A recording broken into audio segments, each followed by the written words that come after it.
Hello, once again, this is Brother Teacher. Today I'm going to speak on the subject of relationships. And I want to first say that this video is not intended to make anyone feel uncomfortable, and it is not intended to target a specific group in our society. But I will say I'm going to speak more in general terms and some specifics perhaps. And this is in relationships in general. And for the most part, I'm speaking on experience from a heterosexual relationship, man and woman. As I said a second ago, that doesn't mean that I have any animosity towards any other group just because of your sexual preferences. But the principles by which I speak of are relationships, irrespective of what types of relationships you may be in, as a couple or a pair or married and so forth. Now, my experience as it relates to relationships is pretty extensive. I can speak from the standpoint of being a single man, because I have been. I can speak from the standpoint of being married traditionally with a marriage license for many, many years. And my first wife, passed away a year ago. And I can speak from the standpoint of being a widow or a widower, which one is appropriate for the man, I forget right now. But anyway, I can speak from the standpoint of a parent, not of just one child, but several children, male and female. And I can speak from the standpoint of a man who has had several relationships before my marriage, and even some after my marriage. So with that said, I want to say this. I have a list that I'm going to peer off at from time to time to make sure that I cover all of the aspects of the relationships as it relates to my experiences and what I think are pertinent for this video. So I mean no disrespect when I look away. I'm just looking at my notes to make sure that I don't leave anything out. But be advised, I know what I'm talking about from first-hand experience. And again, this is based on my experiences and even how I see the world. So as far as relationships are concerned, when you first meet. Now, I met my first girlfriend, we called him, when I was in junior high school. Now, people meet in different places: shopping malls, playgrounds, friends' birthday parties, in the park, in a movie theater, on the street, at the bus stop, anywhere. Regardless of where you meet, you just bump into that individual. Now, as it relates to meeting someone, and I'm going to probably bounce back and forth on the different aspects of this video. Just forgive me, but the point's going to be made.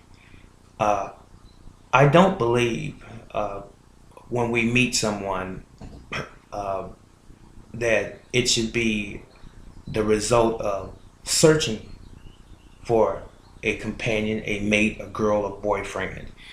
I believe now in my older years, that meeting someone should, for the most part, be by happenstance, as it were. Some people, especially a lot of grown adults that I have experienced over the years, I've heard women say that they were going out to try to find a man or a good man.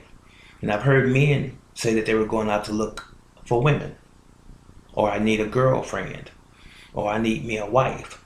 I've heard all types of things said in regards to this, searching for that other person. But I strongly believe that you don't go looking for anyone, because if you go looking for anyone, you may just find anything. So I say that to say this: when you find out that you have chosen the wrong individual, be it male or female, then it should make you go back and recollect your thoughts and say, I should have not been searching in the first place. You don't need to search for a mate or a companion. What happens oftentimes is that people become impatient, and your impatience is the result of personal feelings that you are undergoing. You feel insecure. You feel like you have to be made whole by having that other individual, or you're going through some sexual peak in your life, or some part of your life where you feel like you have to have physical contact because you've been accustomed to having physical contact, probably in your teenage years. I would hope teenage and not earlier. But anyway, so people go out on this quest trying to find a mate. And oftentimes you run into a shipwreck by searching for someone. And that's a woman looking for a man, as I said, or a man looking for a woman. And you'll find the wrong individual. And another thing is, what are you looking for in that other person, in that other individual? Oftentimes, women are looking for, let me start with the man. Oftentimes, men are looking for a woman who is beautiful, who has long hair, who has a voluptuous body. In today's world, sex sells, as they say. Men have been programmed by television, by the movies, and programming and so forth, to look for women that are sexually appealing. But what does that really mean, sexually appealing? But I think most of us understand that to mean that a woman that has a nice body, curvature, a nice size rear end or behind, and maybe a medium to large breast, and a pretty face to go along. You shouldn't do that. Let me flip to the woman looking at the man. For the most part, women are looking for a man that is handsome. The old expression, tall and dark. That's not necessarily the I guess the ideology of women across the board anymore, because women look at men for various reasons. How he looks physically. Is he physically attractive? Does he have all of his teeth? Does he have blue eyes? Or how his body is chiseled? Is he fit, in shape? Is he tall? Is he short? Is he stocky in build? And even his voice. Is he foreign? Does he speak another language? Is he from another country? Does he have that suave and debonair type of disposition because he can speak another language? This type of thing. And does he drive a car? And if he does drive a car, what type of car does he drive? Does he live alone? Does he have his own apartment or home? Does he even have children or a girl on the side? Was he ever married or is he still married? Does he have money? Can he provide for me the things that I want as a woman? Now, these things are true.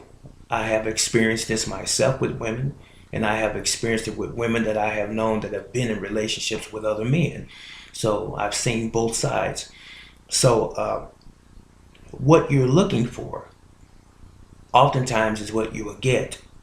But once you peel back the layers of either the male or the female's life, you may not like what's beneath the surface. I firmly believe now in my life that when you go to look for a mate in a relationship, you want to make sure that you have something in common. You want to make sure that that commonality does not have to be 100% the same, but it should be fundamentally close in range. And it's not just, do you like horror movies? Do you like rock and roll or heavy metal bands? Not those commonalities. Do you like to watch reality television? Do you like to go fishing? Do you like to go hiking and camping and for bicycle rides and things like that? Not even just that, but what's in that individual's mind about how they perceive life. That's the most important thing, because from a physical, recreational, and entertainment standpoint, as we age, and especially if we're still with our partner in that relationship, those other things may wane. Our interest may go away. And especially as we're aging, when we become older and we begin to have even injuries and become a little bit more disinterested in those entertainment things. Not to say that you should still not enjoy things together or with one another, but where the rubber meets the road, when you're in a relationship, the most important thing is the value that you provide to one another and long-term value. So, in other words, if you meet someone today, the values that you both have in common as far as the politics of the world, what's going on in the world, how do we deal with survival economically, and even how do we deal with spirituality, my faith and your faith. Do we see religion or spirituality the same? Do you believe in God, or are you an atheist or agnostic? Do we have those things in common? And if I believe one way, if I'm a Catholic, which I am not, but if I were a Catholic and you were a Baptist participant, if you will, or that's your belief, the Baptist faith or the Jewish faith, and I'm Catholic, is there going to be a conflict of interest? Are we going to clash in terms of how we see things, not only just from that spiritual standpoint, but also even from our finances? If I'm the only individual working in our relationship, for example, and you're not working, how do I see you and how do you see me? And even from a physical standpoint, sexuality, I put it like that, when it comes to being intimate, how do I feel about us reacting from a sexual standpoint, and how do you feel about it? What are the do's and the don'ts in our relationship? These, ladies and gentlemen, are things that need to be spoken in the early part of the relationship. Now, let's touch real quick on dating. Pardon me for a second. dating. I see dating when most people mention that subject to me when you are saying to yourself as a man or even as a woman, I am single and free. I'm going to go out and find me someone. I'm going to date them for a while, and if that's not the right pick, I'm going to go and date someone else. And if that's not the right pick, I'm going to go date someone else. And I speak from the standpoint of a male perspective, and then flipping it around, the woman saying the same thing too. I'm going to go find me a man. If I don't find him, I'm going to go find somebody else, or I'm going to go look for somebody else. And I've heard women say many times, I'm tired of dating. And I've heard men say the same thing, I'm tired of dating. Why do we have to go through this sequence from one person to the next, to the next, to the next, to the next, to the next, and we never seem to find the right individual? And as I forestated, I believe it's because you are intentionally going out trying to find someone. It should never happen. Stop being in a hurry to find someone. Not saying that there's someone that maybe you went to high school with, you just call on the phone, and it might even be in your mind, to want to date that individual. But the only way you really know is once you start the conversation. You can tell, for the most part, if that individual is really interested in you or interested in you like that, as far as dating is concerned. I mean, let's be true to ourselves. You need to ask yourself as a man and as a woman, what's my reason for wanting to be with this individual? What do they bring to me of value? Is it going to be a one night in the bed type of situation, a booty call? Or is it going to be something of real substance?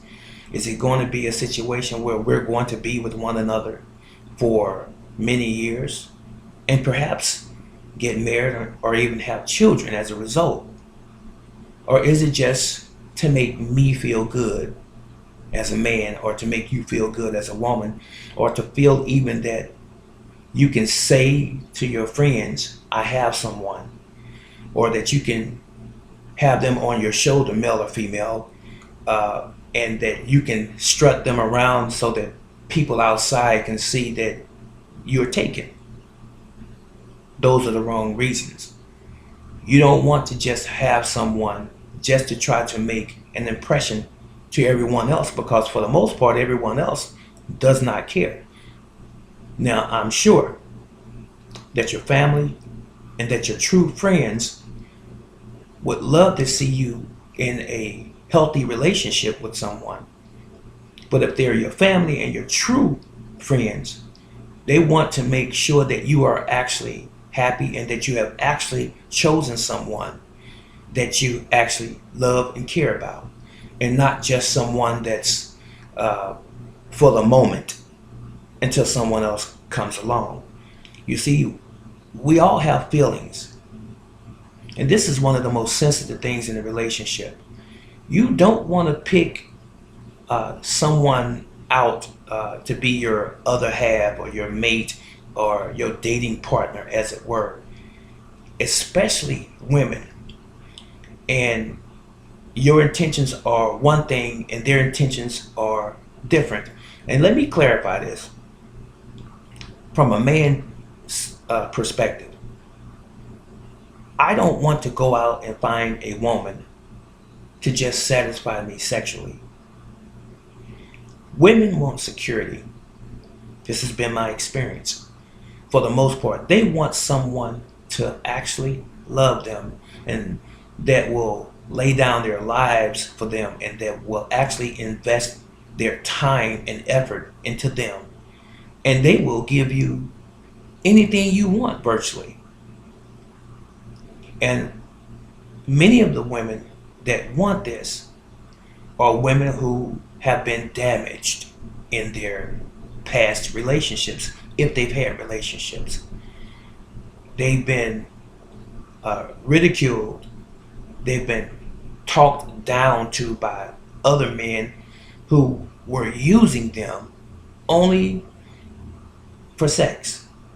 Just to be point blank about it, they only looked at them as a lay in the bed, and that was it. Something that's convenient. And when the woman made them upset, they'd leave for the night, for a week or a month or whatever, and they go find someone else that they can sow their oats with, so to speak. This is not good because she becomes damaged, and you heard the expression damaged goods. And oftentimes women will look at the man in such a way where she would say, he's a dog, and he may very well be a dog. And because that woman, and this is crazy, because that woman will repeat and rinse. In other words, she will go and find another man who is exactly like the man she was just with, thinking that she's going to find love. And then she's going to go through the same cycle that she was in before. And she's going to call that man a dog. And then she's going to do it again. And then you hear that expression, all men are dogs, which is not true. But if you go back and look at that woman's pattern, that woman was looking for a man. She should have never been looking for a man in the first place. In other words, just let it happen. And I've said this on the flip side. It should be the same with men. Just let it happen. Wherever you are and you strike up a conversation with someone and it seems like you have some things in common, that is where you start to build the communication thing. And then that's where you could potentially end up in a good, viable relationship. But people have been doing it the wrong way. They've been going the back door. They've been going, you know, what I see with my eyes. Boy, he's a hunk. Oh, he's handsome. And he has all kinds of money. He has a nice bank account and he drives this fine car. And girl, you should see the outfit that he had on. And in reverse, the men do the same thing. Boy, this girl is banging. She has a beautiful body. She has a big butt. You should see her breasts. Boy, you should have seen this tight outfit she had on. Those are not the reasons you look for a mate. Those are secondary and even last as far as what you look for. You look for the content of their mind. What do they stand for or even not stand for? That's what you look for in a relationship. Now, as I said before, either person can be damaged goods. Even the male can be damaged goods. He could have been in a relationship and maybe even in a marriage and maybe even had a child by a woman or several children by a woman, and then they broke up for whatever reason and then they parted. And so he finds himself in court dealing with paternity, dealing with child support issues. That's not good. A woman should not penalize a man just because she's had children with him and he's decided or they've decided to move on. The woman should still try to maintain some sense of individuality and independence. She should still go out and try to make a living for herself and not let the system carry her. And we've all heard the expression, a welfare mentality. Women should not have that welfare mentality that the government's going to give me food stamps. They're going to give me, a voucher. The government's going to give me a check, perhaps, and medical coverage and so forth. And then I'm going to live on this for the rest of my life. I just had to touch on that one. But that's not how the woman should perceive herself. And at the same time, the woman should never see herself as being unnecessary. She should never see herself as being someone that can't be without a man. She should learn how to be alone. And I say this for men and women. Learn how to be strong as an individual before you even get into a relationship. You don't want to be in a relationship and you have never grown up. If you still have those childish ways about you, those I'm jealous, because you were jealous when you was a child for whatever reason, if you still have those things about you when you were coming up, that you were selfish, that you didn't want to share things when you were young, you need to master all of those childhood issues before you even step into a relationship. Because if you're dealing with a real man or you're dealing with a real woman, and you're coming in as a child or with childish behaviors or things that you have never matured in, you're going to have conflict, because the individual that is the most mature in the situation is going to make you feel a certain way. And oftentimes you want them to change when it's not that they should change. They shouldn't change if that's who they are and they are indeed mature. The question is, when are you going to step up to the plate and become mature as an adult, as you should? And then you're both mature adults. Maturity is not just an age. It's not chronological only. It is a mental acceptance of what you should be. You're only going to be a child one time. Just let it be that once. Don't carry your childhood into your adulthood, because you're going to be an adult forever. So a woman doesn't want a man that's a child. And conversely, a man doesn't want a woman that's a child. You should both have your feet planted firmly on the ground and know exactly what it is that you want in life and that you want to enrich one another in your relationship. And you move forward from that. You should not care more about yourself than you do your partner, and vice versa. And if you wanted children, it should never be about money. Anything can happen in your relationship where one or both of you could lose your job because of an injury, because of a cancer. It could be anything. It could be a car wreck. You could fall down and break your leg and can't work anymore. You could be paralyzed and not work anymore. So does that mean that, okay, well, that's it, you can't perform for me in the bed anymore, so I have to leave you? No. This is when we have to question the fiber of who we really are as a human being, male or female. Now, as it relates to marriage, marriage is a custom that we engage in, from a so-called legal standpoint, where we actually sign a marriage license or certificate, and we engage in marriage and we go through a ceremony. But marriage is once you make the decision to be with this individual for the rest of your life, and they do the same, and you unite here first. There's a bond mentally, and you accept one another. Before any paper is ever signed or a ring is put on the finger, you are married spiritually first. That's what marriage really is. Marriage is not a piece of paper, ladies and gentlemen. It is not a ring. It's not a ceremony. It's not a wedding. It is once you accept one another. And no other individual can tell you that you're not married. I've heard people use the expression before, common law marriage. What in the heck is common law marriage? You are married in the eyes of God once you both accept each other. And all of the bells and the whistles and the physical aspect of it, where you have the brides, grooms, and the bridesmaids and things like this, and the big churches and the wedding cakes and all of this. All that stuff is ceremonial. It's not marriage. Marriage is just you and that individual making that decision to be with one another for the rest of your lives. So let's get it together. The other stuff doesn't matter. And when you really think about marriage, you have to pay to get married. And on the reverse of that, you have to pay to get divorced. Why is money so important to the system that you have to give the system money to get married or to bring you both together? And then when you decide to part, you have to part with your money as well, especially the men, alimony, child support. The wife gets 2/3 of your estate or your property or your house or your car or your second car or what have you. Do you see what I'm saying? It should not be happy getting together and then painful leaving one another. It shouldn't be that way. You should have If peradventure you left one another or divorced, you should leave one another in an amicable way, in a peaceful, respectful way.